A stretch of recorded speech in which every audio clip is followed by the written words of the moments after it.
International Video Network welcomes you on this journey across the seas to Ireland.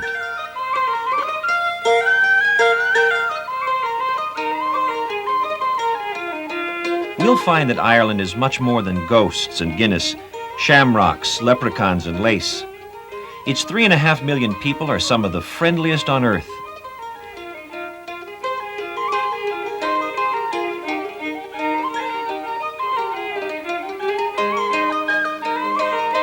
They live in a land splashed with 40 shades of green.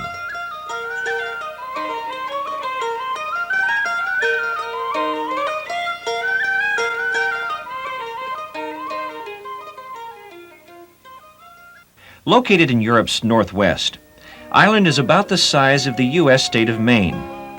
The Emerald Isle is folded between the Irish Sea and the Atlantic Ocean. It's on the same latitude as Labrador's, yet it's warmed by the waters of the Gulf Stream. Northern Ireland occupies the northern region of this island. Having chosen to remain outside the provisions of the Anglo-Irish Treaty of 1921, Northern Ireland has since been administered as part of the United Kingdom of Great Britain. At the nearest point, Ireland is 11 miles from Britain. It's 200 miles from the Brittany coast of France and 3,000 miles from the eastern coast of the United States.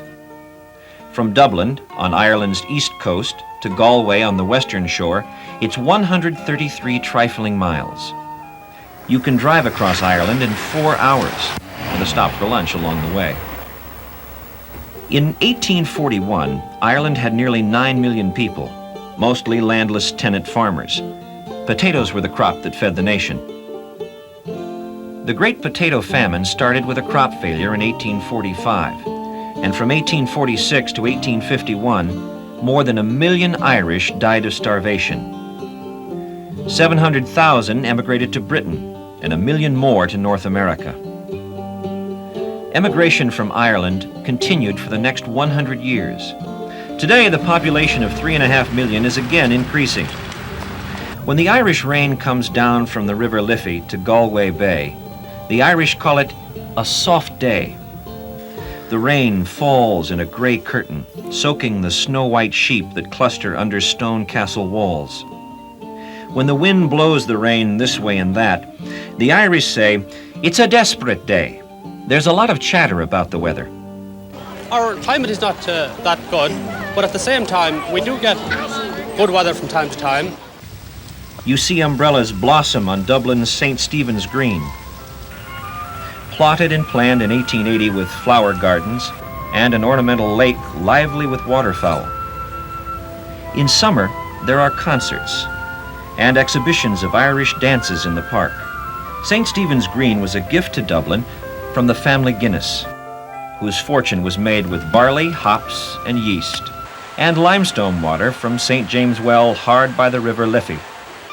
And today, Guinness Stout fuels the nation. Arthur Guinness started it all in 1759. He was not a timid man.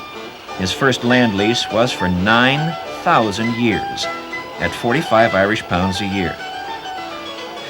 He concentrated on the dark beer with the creamy head favored by the porters of London's Covent Gardens.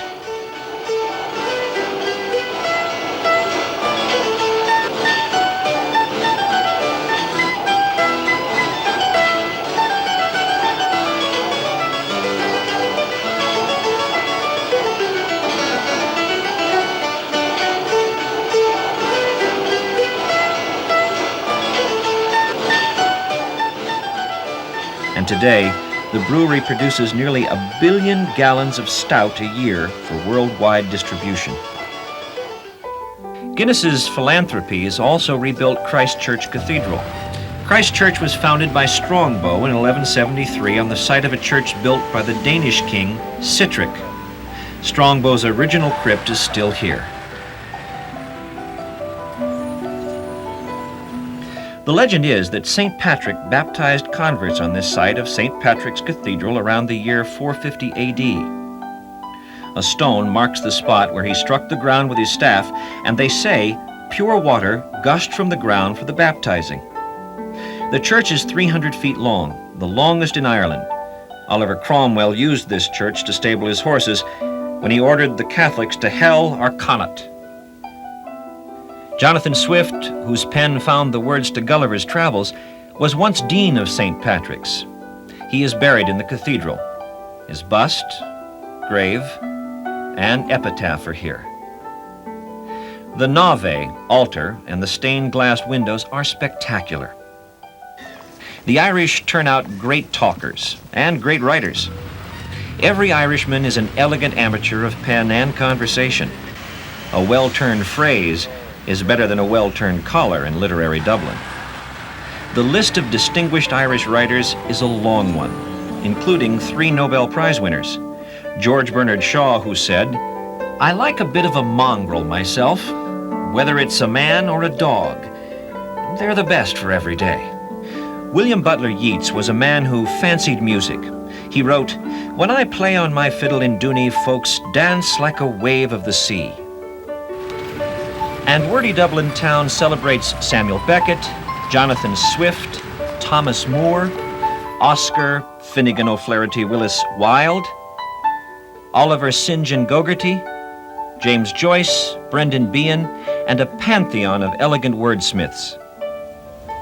The name Dublin comes from the ancient Gaelic word meaning dark pool. The capital city is painted on the broad valley of the River Liffey, sheltered on the south by the Wicklow Hills. A third of Ireland's people live here.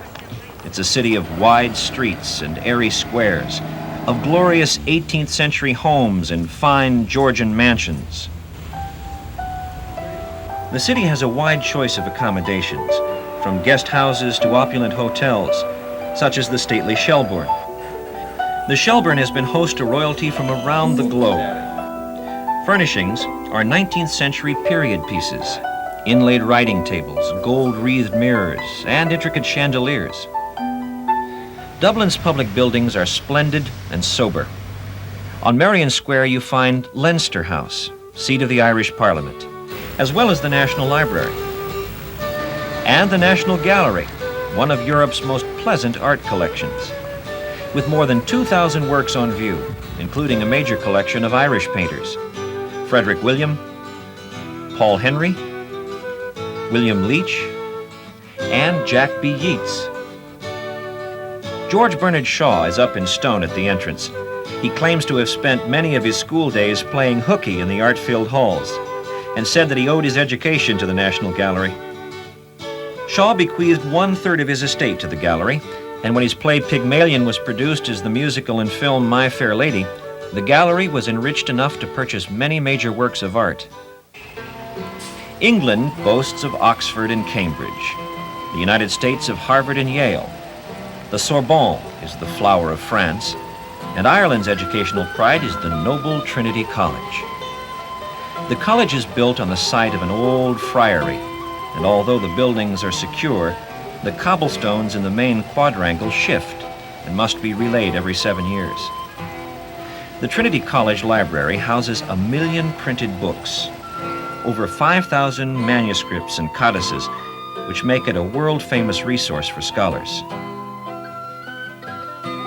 Here is the harp of the mighty 11th century High King Brian Boru, and Ireland's most important national treasure, the Book of Kells. Its 680 pages are beautifully illustrated, the work of monks of the 8th century. It contains the Gospels. Originally one book, it was rebound into 4 volumes in 1953.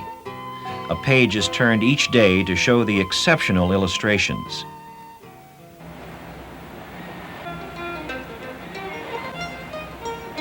Of course, Dublin has its share of those warm and wonderful Irish institutions, the public houses, called pubs for short.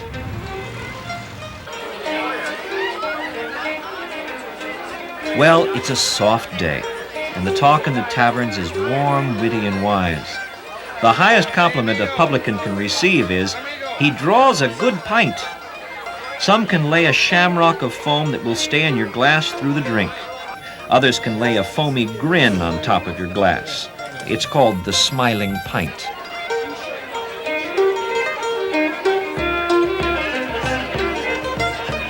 And they all serve pub grub, solid and satisfying.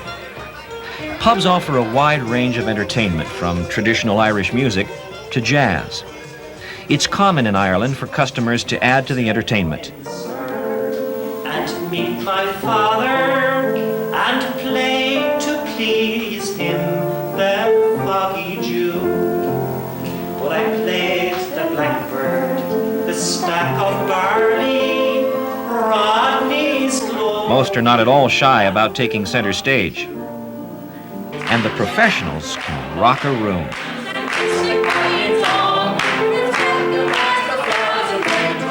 Annette is your typical Irish colleen, pretty as a spring day with the voice of an angel.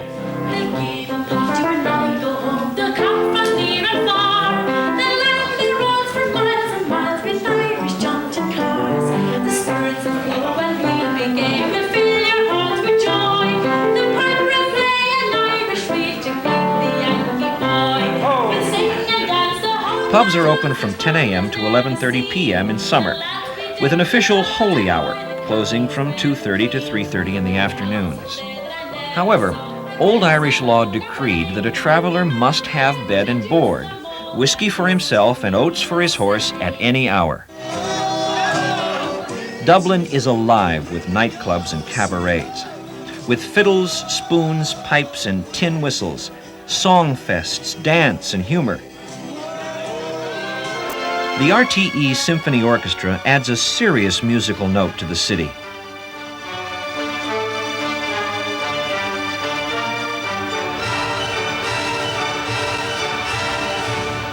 And the population is serious about its theaters, too. Art and culture are appreciated in Dublin. Yet many come to Ireland to prowl the shops.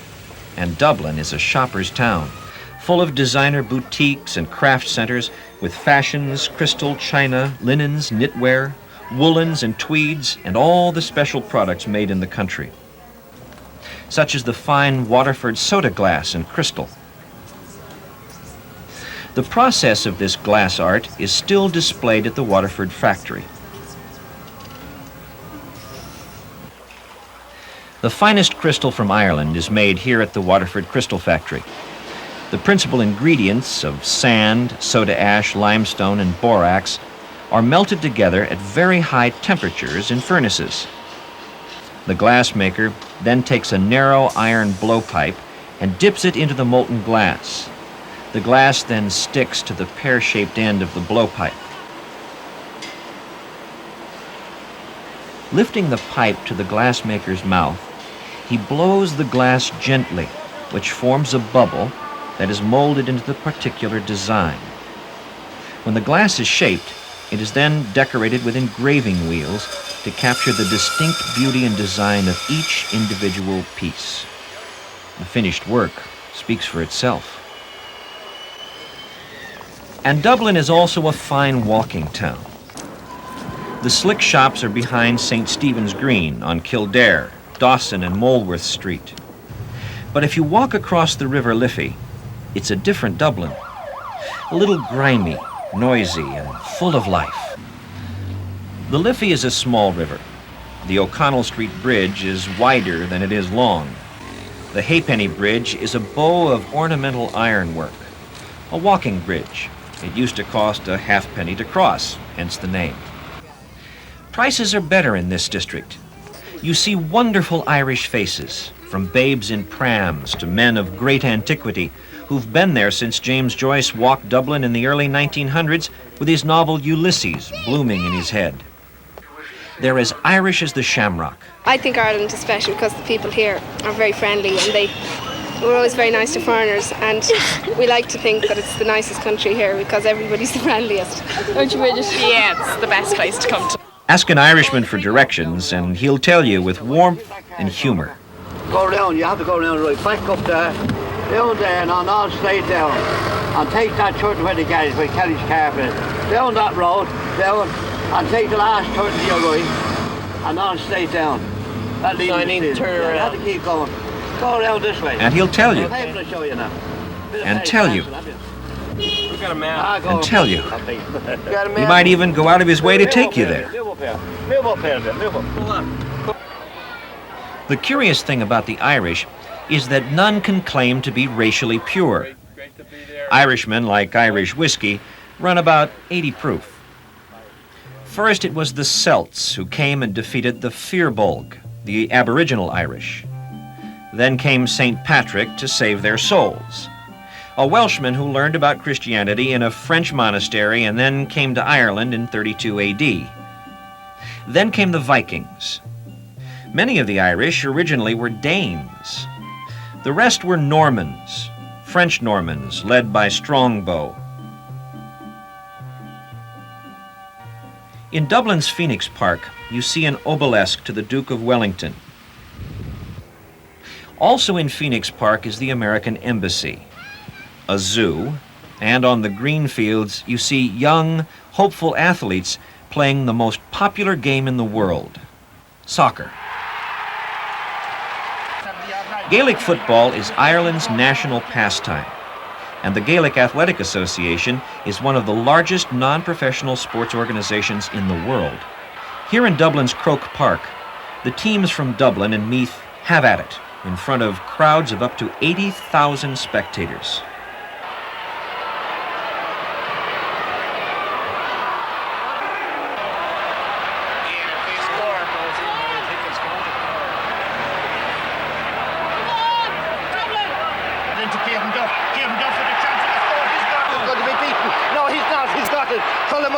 Chance of a point with the kick home, and he's got it, Colm O'Rourke. Greyhound racing is also a popular sport. Ask anyone at the races and they will tell you the secrets of picking a dog. Depending mostly on where the dog is drawn, in what trap he's drawn. If you think he's suited by that trap, then you give him a great chance of winning. The Irish love going to the dogs. The extraordinary game of road bowls, called bullets, comes from County Cork. Ah, well, it's a soft day and time to speak of poetic things.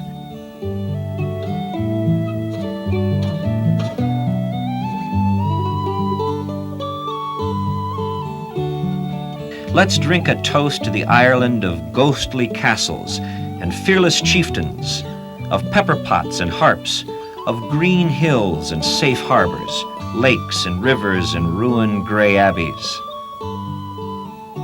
Although Ireland is a small country, it has more than 3,500 miles of coastline, and the shores are so lacy, you're never more than 70 miles from the sea. It's easy to get around in this country, and by the way, in Ireland, cows have the right of way at milking time. Occasionally you round a bend on a narrow road and run into a herd. Best to say, "Good day to you, ladies," and give them all the right of way they want. Ireland has a lot of countryside that is still relatively unspoiled. You can still drive out. Within 20 minutes you're outside the city. You can make the Wicklow Mountains, and I mean, they're just incredible, really, really beautiful. For a change of scenery, County Wicklow, just south of Dublin, is the Garden of Ireland, with tree-lined country lanes, majestic hills and mountains, gentle glens and valleys. Travelers find their way to Glendalough. Glendalough was founded by a hermit monk, St. Kevin, in the 6th century. He founded a monastery here, which became a monastic city, famed as a center of learning throughout Europe. During the 9th and 10th centuries, Vikings plundered the city, and in 1398, English troops raided the area. But each time, the buildings were repaired, and monastic life continued until the 16th century during the monastic suppression. The impressive ruins are still standing, as exemplified by the Round Tower and St. Kevin's Church. Some wise travelers combine country living in Wicklow while enjoying Dublin's upbeat lifestyle. One example of country living is the Tinakilly House. This County Wicklow showplace is only 25 miles from Dublin, yet its splendid pleasure gardens and classic Victorian furnishings bring guests back to a tranquil 19th century. The kitchen and wine list are superb, and log fires warm the already friendly atmosphere. From the gardens, there's a fine view of the Irish Sea. In County Wicklow, elegant estates such as Powerscourt open their gardens to the public. Powerscourt Estate is located in Inniscarry. It is one of the grandest gardens of Europe, with sparkling fountains, ironwork gates and statues, flowers, trees and grounds all carefully manicured.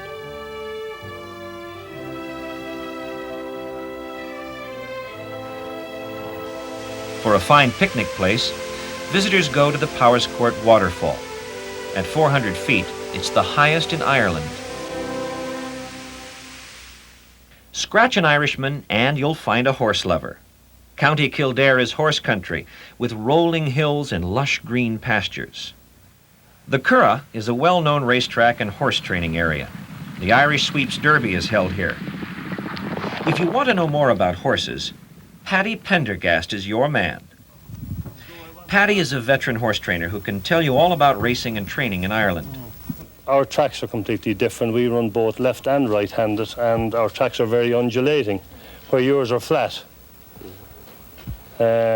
So ours are completely different in that respect, and then we run basically from 5 furlongs to 2.5 miles, whereas your longest race, I think, is about 1.5 miles. A 2-hour drive from Dublin will bring you to medieval Kilkenny. It's the central part of Ireland's southwest, and it's known to get less rain than elsewhere in the country. Graceful old buildings leaning into narrow, winding alleyways with poetic names like Pennyfeather Lane and Horseleap Slip. In Kilkenny City, you see the 13th century Cathedral of St. Canice and Kilkenny Castle, now home to a 19th century picture gallery, with a modern design center in what was once the stables. Keitler's Inn is a restaurant today. It was the home of Dame Alice Keitler, who murdered 4 husbands, all 4 of them her own. In 1324, she was accused of witchcraft and probably burned or dragged to death by wild horses. In the center of Ireland, in County Offaly, visitors come upon the ruins of the monastic city of Clonmacnoise, a center of art and learning for more than 1,400 years. It was founded by St. Kieran. The poet T.E. Ralston wrote, "In a quiet water's land, a land of roses, stands St. Kieran's city fair, and the warriors of Erin in their famous generations slumber there." The walled city has had a violent and bloody history. It was plundered, burned, and destroyed again and again by Norsemen, Anglo-Normans, the English, and native Irish. The monastery also suffered natural disasters: fire, flood, plagues, storms, and lightning. The ruins of Clonmacnoise still display wonderful stonework, Celtic crosses with intricate carvings, a cathedral,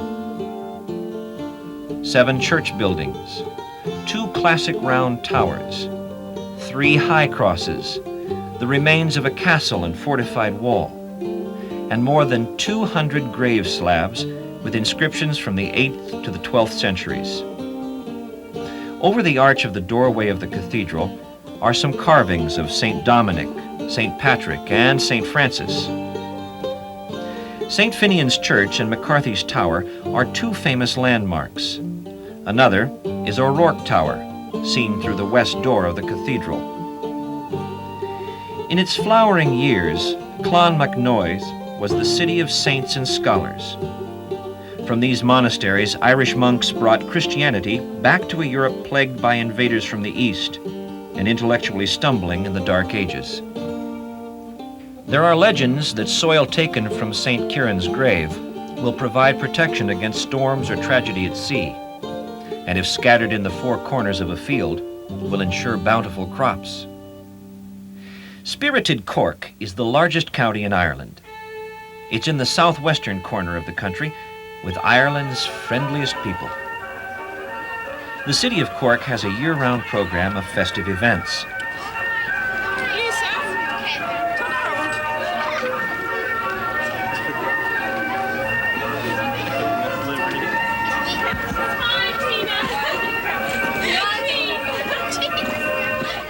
The highlights in Cork include the Shandon Church with its pepperbox tower and famous bells, Shandon Steeple is also known as the Four-Faced Liar.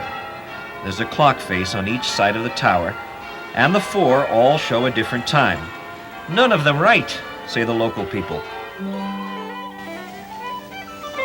The Old English Market is an enclosed 18th century shopping arcade.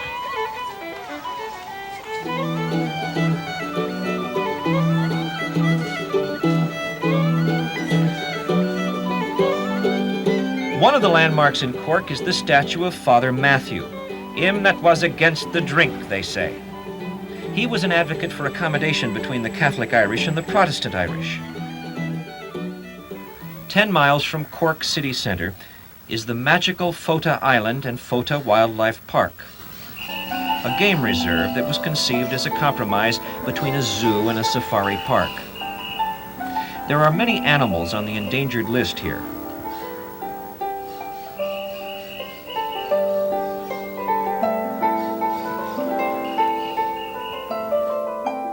Fota House is headquarters of the great ornamental estate on Fota Island in Cork Harbour. And to improve one's way with words, visit the famous Blarney Castle. Hang upside down, kiss the Blarney Stone, and be blessed with the gift of eloquence.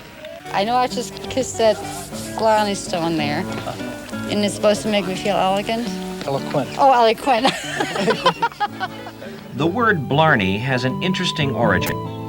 It seems that Cormac MacDermot McCarthy, a lord of Blarney, was asked to give up some traditional rights under Old Irish law, and Queen Elizabeth I of England was putting on the pressure. McCarthy kept delaying with soft and devious talk. The Queen said, "This is all Blarney. What he says, he never means." There are other stories as well. Some say a stammering king, who saved a distressed maiden queen, lost his impediment when the fair maiden told him the secret of the Blarney Stone. Many believe that story is Thundering Blarney. Close at hand, the Blarney Woolen Mills are open 7 days a week. It's where you find something to keep you warm while kissing the stone of Blarney, and on all of Ireland's soft days. From Cork, it's a pleasant drive to Kinsale, a pretty little port town only half-hour away. Kinsale was a base for England's Royal Navy, a dagger pointed at France. Admiral Nelson sailed from here to Trafalgar, his most famous sea battle. British heroes are not a prized package in Ireland. If they mention Nelson at all here, it's, "We're glad he sailed away, and we're thankful he didn't return."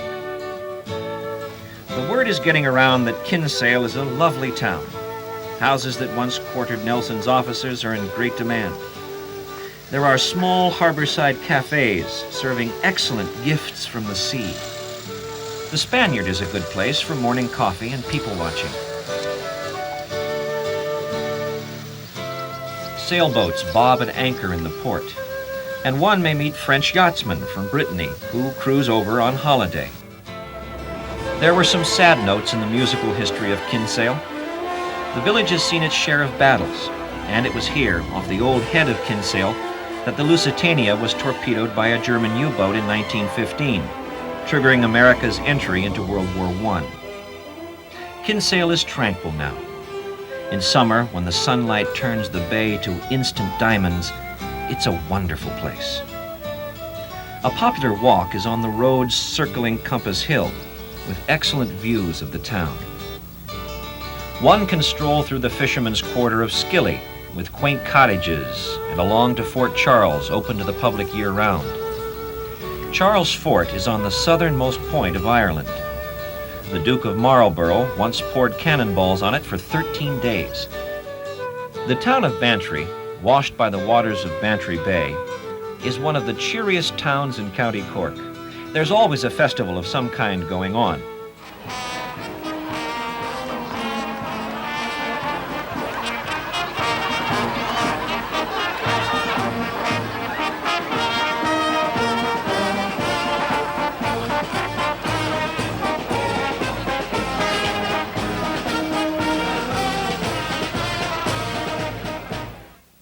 Bantry House was the seat of the Earls of Bantry.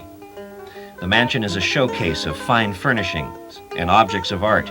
some from the Versailles Palace. There are 52 chimneys on Bantry House, one for each week of the year. When the Bantry Bay Regatta is on, there are a lot of other events, such as a dog show.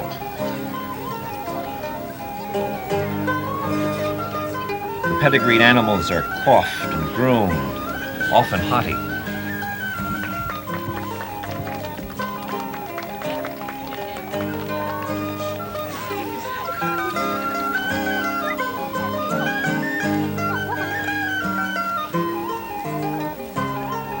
And the Bantry Regatta has competitions for oars and sails and paddles.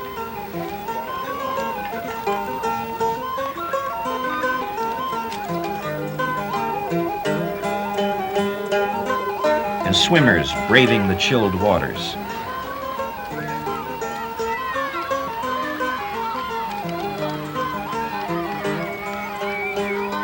And here you see the welly toss, an unusual sport where men see who can toss a Wellington boot the greatest distance.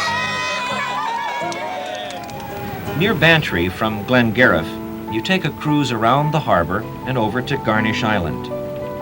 On the boat trip, you see seals draped over the rocks.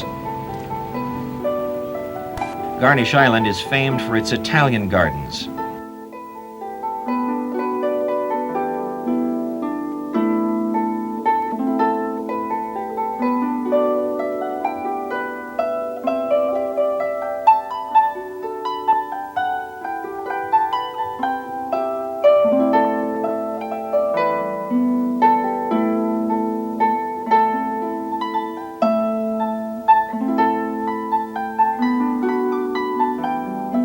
And Bantry is a good jumping-off place for 4 scenic peninsulas in County Kerry. Dingle is a fishing village. All the streets tumble down to the harbor. It was made for an artist's brush and for a photographer's lens. The light is marvelous. And the artists of Ireland look to the land and the sea and the skies to reflect Ireland's glory.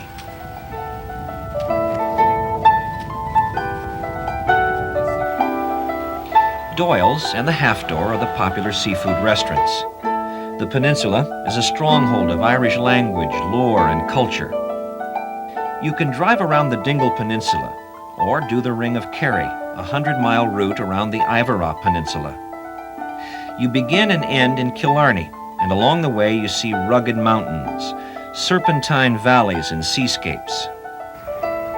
In the small villages, you may come across a livestock auction, but you won't need a cow. The thick and rich Irish cream is sold everywhere. Ireland is not famed for haute cuisine, although that is served from leading hotel and restaurant kitchens. It's the freshness of Irish ingredients that make it special. The meat, fish, butter, eggs, vegetables, and breads are all as fresh as tomorrow. The highest mountains in the country are here in the southwest corner. A farmer bragged, "Land is it? Sure, I have that much land, I have to stand it on end." Tralee is a market town, celebrated for its famous rose, and a gateway to Dingle and the Dingle Peninsula. It's a scenic area jutting into the Atlantic with charming little towns and hamlets. Killarney is honored in story and song as beauty's home.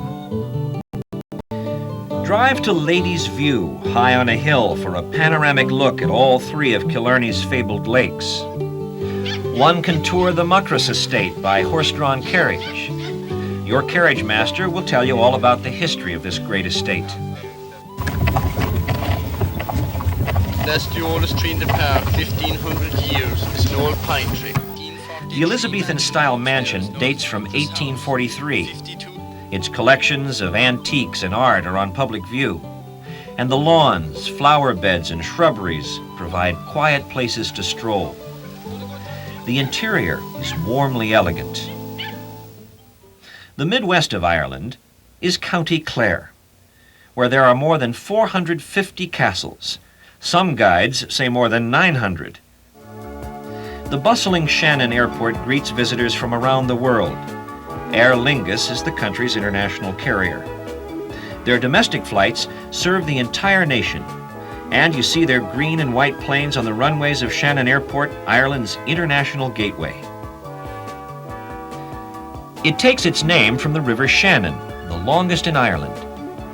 Shannon is an area 12 miles from Innis on the Limerick Road. The shop at Shannon was the first duty-free shop in the world. It was opened in 1951 and staffed by a single salesgirl. They now sell upwards of 12 million Irish pounds worth of merchandise a year in the shop and through mail order and catalog services. The Shannon Industrial Free Zone attracts firms from the world over. And almost 100 manufacturing and service operations employing over 5,000 people. As the airport prospers, so do the neighboring counties. Only Dublin and Killarney attract more visitors. A pleasant trip for a day or a week is a boat excursion on the River Shannon. From these cozy ships you see little rural villages and riverside pubs, and passengers are taken to Ireland's fairy tale castles, for this is truly castle country. To prove the point, one can live as royalty and men-at-arms did, with special evenings rich with Irish food and entertainment. Dún Gire is a perfectly restored 13th century fortress with a square Norman tower. Dún Gire means Gire's fort. They stage a marvelous candlelight banquet with light-hearted readings from the words of celebrated Irish poets who knew this land so well. All castles have ghosts laid on, of course. There are more than 800 castles in various states of ruin and repair. The caretaker at Dún Gire said, "Aye, there's so many ghosts in County Clare, it's an employment problem. That's why a lot of ghosts have to work nights." When Gire was king, he made a vow that any passing traveler could have anything he asked. Well, word got around, and good King Gire came near bankruptcy because of his generous heart. In 1467, the McNamara clan held strong at Castle Napogue. It means Castle of the Kiss, a romantic place in those chivalrous days. The McNamaras were romantic and fierce. For centuries, they defended their property against a horde of invaders. The name comes from Mac Con Mara, son of the Hound of the Sea. They were part of a federation of warrior tribes led by the High King Brian Boru. Today at the castle, they put on a medieval feast with a colorful pageant of Irish history in rhyme, mime, and song. The most favored of all castles is Bunratty Castle, an authentic example of Irish medieval living. Each evening, a huge banquet is recreated with music, mead, and merriment. You may find yourself being crowned lord or lady for the evening. Pinch the serving wench and throw a bone to the dogs. At Bunratty, a De Clare had an O'Brien torn in pieces by wild horses. They say his ghost comes back together to entertain the tourists nightly. Close by the castle is the landmark pub, Dirty Nelly's. Its license goes back to 1620. The Irish insist you make the pilgrimage to Dirty Nelly's. One can drive the 40 miles from Shannon to Allowee Cave, with over 1,000 feet of passages into the heart of a mountain. The cave is only one of many in the region. Allowee Cave, signposted off the road to Ballyvaughan, was discovered by a farmer in 1940. The caves are lighted and paved so visitors can wander into the underworld. This is County Clare's Burren country. As Ice Age glaciers retreated, they left a piece of land between the River Shannon and Galway Bay in great layers of gray rock. So bleak and bare, one of Cromwell's generals wrote, "No wood to hang, no water to drown, no earth to bury a man in Burren." The barrenness is deceptive. A special grass, fortified with limestone, makes good forage for cattle and gives winning legs to racehorses. Prehistoric Irish got along well in this rocky country. See the grave monuments they call dolmens, 2 upright pillars of rock, a capstone slab across the top. The last honor for chieftains buried 2,500 years before Christ. The ancient men dressed in skins. They had rough stone forts and raised cattle. With huge fierce dogs, they hunted the giant stag, long gone. But its antlers hang in the great halls of Irish castles. 15 miles north of Shannon, in County Clare, is the Craiganoan project. There's a castle, actually a fortified 15th century farm home. The leather boat, Brendan, that sailed from Kerry to Boston in 1976 is here. Tim Severin made his voyage to show that St. Brendan might have sailed to America long before Columbus was born. Here one can see a Bronze Age lake dwelling called a cranode, a typical farmer's house as it stood 1,600 years ago, surrounded by a ring fort, fortified by a dirt and thatch fence protecting against the invader. In Ireland, one must visit the cliffs of Moher, rising 700 feet above the crashing waves. They are the highest in all of Europe. Seabirds nest in the cliff sides and ride the wind like gliders. The air is filled with their screaming chatter. Waves in the broad bay swell in flashing gold from reflected sunlight. The sun sinks late in this latitude. An Irishman at the O'Brien Watchtower once said that if it wasn't for the Gulf Stream, he'd be an Eskimo. Once on the crashing waters, the storm-battered ships of the Spanish Armada came rolling out of the fog to fall on the rocks nearby. 1,000 Spanish sailors spilled into the treacherous waters. Survivors washed ashore at Spanish Point, only to be killed by Irish hands. Some say the Spanish sailors are buried on the beach. There are reports that they've been seen on moonless nights. Ghastly green they are, and dripping with seaweed. County Galway is 60 miles north of Shannon, and the town is as famous for its seafood as it is for its sunsets. It's a town to explore on foot. Galway's cathedral dominates the city skyline. Its marvelous bells call the city to prayer. The cathedral is built on the site of the old Galway jail. The building stands beside the Salmon Wear River and is made up of cut limestone with Connemara marble floors. The nave is spectacular, and you can fish in the weir for a fee. For color and joyful music, you can't beat the Galway Busk Festival, when street musicians fill the air with foot-stomping sounds from classical instruments to spoons.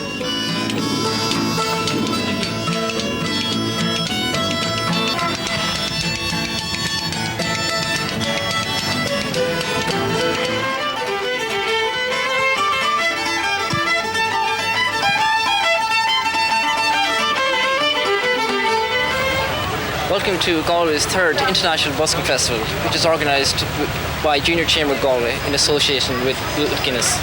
You may run into the bemedaled Lord Mayor, and he'll tell you all about the Galway races. This is a very big week for us here in Galway. We've got the race festival going on. It's 6 days racing, the longest race meeting in the country. It lasts for 6 days and is a big festive atmosphere.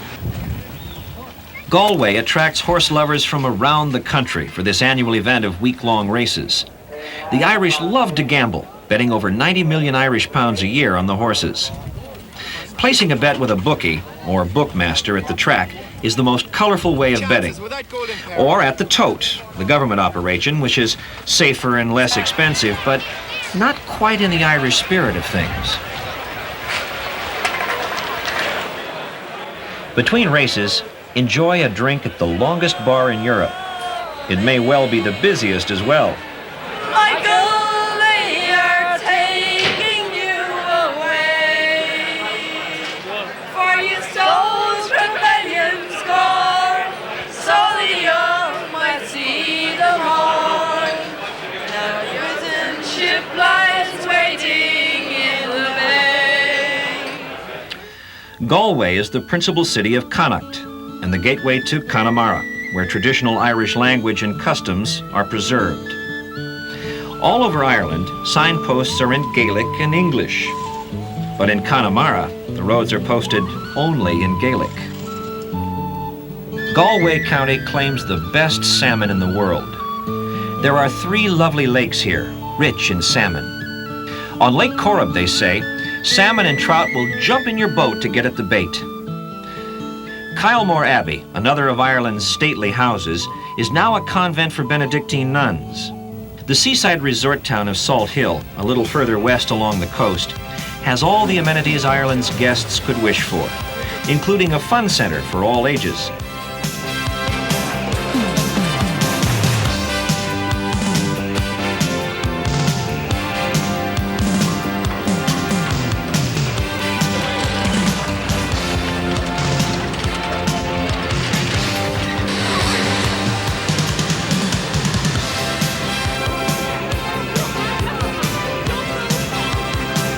The Salt Hill Promenade is a favorite place to sit and watch the moon rise over Claddagh and see the sun go down on Galway Bay.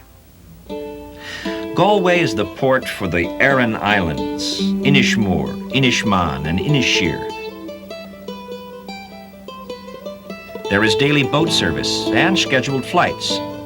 Here's where you buy the thick and wonderful Aran Islands fishermen's sweaters, handmade and signed by the woman who knitted it.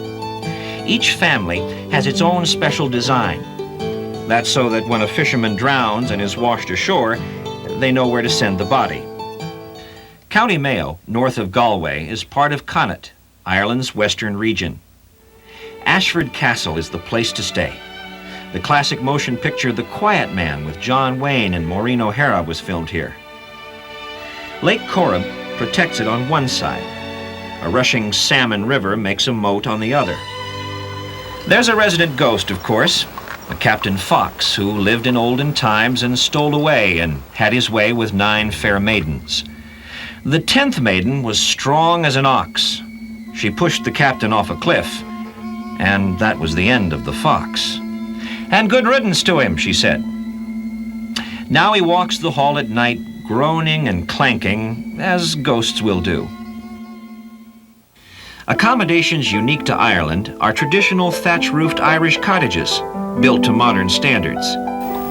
The adventurous rent a covered wagon pulled by a well-behaved horse. The wagons sleep 4 and come equipped with sheets and blankets, utensils and nightlights. Those who have little or no experience with horses need have no worry. All the horses have plenty of experience with people. And of course, there are bed and breakfast inns and hotels in all price ranges. There are guest houses and farm families who take guests. Painters have tried to capture Ireland's 40 shades of green. Noble efforts, never reflecting reality. Writers write that it's indescribable, then go on to describe it. Only muffled cries. It's celebrated in poem and song, yet the essence of Ireland's magic is missing. To fully appreciate Ireland, one must meet warm people in this cool country and experience its rich flavors. As we've seen, Ireland is much more than ghosts and Guinness, harps and shamrocks, leprechauns and lace. Ireland is the Irish people who greet you with warmth and friendship. A country of modern and thriving industry. A land of scenic natural beauty, embellished with castles from ancient times. It's rich in history, culture, arts, and crafts. Its literature, music, theater, and dance is performed, read, and cheered the world over. We're glad you came along to Ireland with us. May the road rise to meet you. May the wind be always at your back. May the rain fall soft upon your field. And until we meet again, may God hold you in the palm of his hand.